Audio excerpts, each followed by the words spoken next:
Насмотрелся я на ТикТоке всяких лайфхаков по поводу освежителя комнатного. Вот сейчас попробуем забодяжить. Посмотрим, что оно. Значит так, погнали. Взял, нашел пепельницу. Насыпал сюда соды, пару чайных ложек, ну, чтобы дно чисто покрыло. Взял гвоздички, положил. Приправа такая гвоздика. И добавляем сюда кондиционер для стирки, не концентрированный. Посмотрим, что оно будет пахнуть. Добавляю я одну крышечку на вот эту всю кашу. А теперь запах идет по комнате, но не знаю, насколько хватит.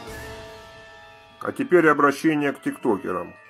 Уважаемые тиктокеры, я надеюсь, этот лайфхак прокатит, потому что неоднократно я смотрел видео насчет такого освежителя.